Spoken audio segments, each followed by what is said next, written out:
हर हर महादेव। वर्तमान में पवित्र श्रावण माह चल रहा है।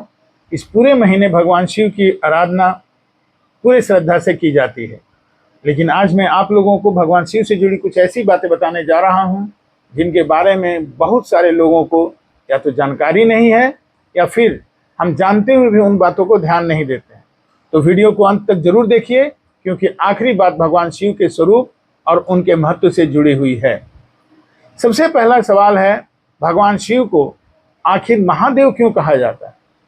भगवान शिव को महादेव अर्थात देवों के देव कहा जाता है। सनातन परंपरा में शिव को सर्वोच्च देवत्व के रूप में पूजा जाता है। वे केवल संहार के देवता नहीं हैं, बल्कि सृष्टि के सृजन, पालन और संहार के व्यापक चक्र से जुड़े हुए हैं। इसीलिए उनके अनेक नाम हैं: महादेव, महेश्वर, शंकर, भोलेनाथ, आदिदेव और आदिनाथ। अब आते हैं भगवान शिव की संतानों पर।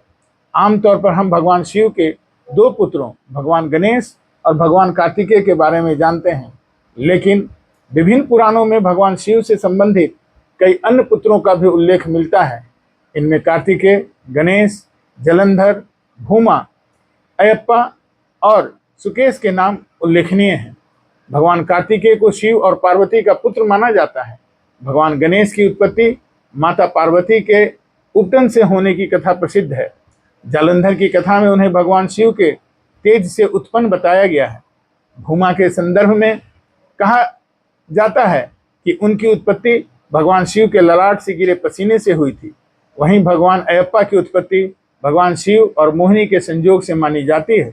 और सुकेश के संदर्भ में कथा आती है कि भगवान शिव और माता पार्वती ने एक अनाथ बालक को संरक्षण दिया और उसका लालन पालन किया और उनका नाम सुकेश दिया। अब जरा ध्यान दीजिए कि आपको मालूम है कि पुराणों में भगवान शिव की 8 पुत्रियों का भी उल्लेख मिलता है। उनमें अशोक सुंदरी, मनसा देवी और ज्योति के नाम प्रमुख हैं।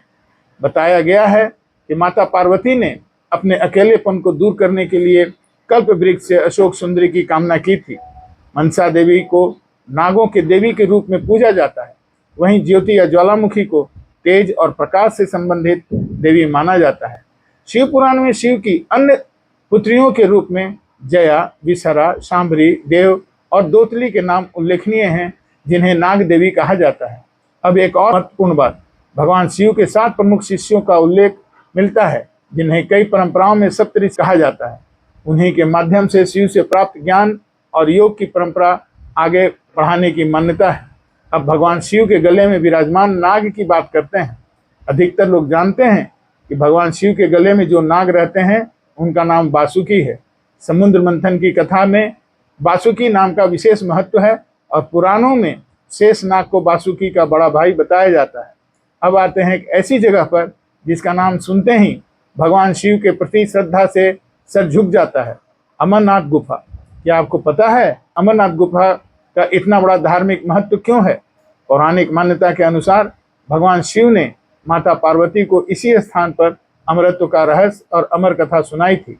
कहा जाता है कि माता पार्वती के आग्रह पर भगवान शिव उन्हें वह ज्ञान बताने के लिए एक ऐसे स्थान की तलाश में गए जहां कोई अन्य जीव उस रहस्य को न सुन सके। इसीलिए अमरनाथ यात्रा को भगवान शिव की अत्यंत पवित्र यात्रा मानी जाती है। अब बात करते हैं भगवान शिव के दिव्य अस्त्र शस्त्रों की। भगवान शिव के धनुष का नाम पिनाक है। उनका प्रसिद्ध शस्त्र है त्रिशूल, जो शिव के सबसे प्रमुख प्रतीकों में से एक है। वहीं पशुपतास्त्र को भगवान शिव का अत्यंत शक्तिशाली दिव्य अस्त्र माना गया है। भगवान शिव से जुड़े सुदर्शन चक्र का भी कुछ पौराणिक संदर्भों में उल्लेख मिलता है। हालांकि इसके संदर्भ में भिन्न ग्रंथों और परंपराओं में अलग अलग विवरण मिलते हैं। और शायद सबसे महत्वपूर्ण बात, भगवान शिव को आदिदेव और आदिनाथ क्यों कहा जाता है? क्योंकि सनातन परंपरा में शिव को आदि अर्थात अनादि और मूल चेतना के स्वरूप में देखा जाता है। योग परंपरा में उन्हें आदि योगी कहा गया है। इसीलिए भगवान शिव केवल एक देवता नहीं, बल्कि ज्ञान, योग, तप, वैराग्य, करुणा और परिवर्तन के प्रतीक भी माने जाते हैं। श्रावण का यह महीना हमें यही संदेश देता है कि जीवन में चाहे कितनी भी विकट परिस्थितियां क्यों न हो, शिव की तरह शांत रहिए, सत्य पर अड़े रहिए और अपने भीतर नकारात्मकता को संहार कीजिए। अगर आपको भगवान शिव से जुड़ी ऐसी ही पौराणिक, आध्यात्मिक और कम सुनी हुई बातें जानना अच्छा लगता है तो वीडियो को लाइक करें, शेयर करें और कमेंट में जरूर लिखें हर हर महादेव। ओम नमः शिवाय। हर हर महादेव।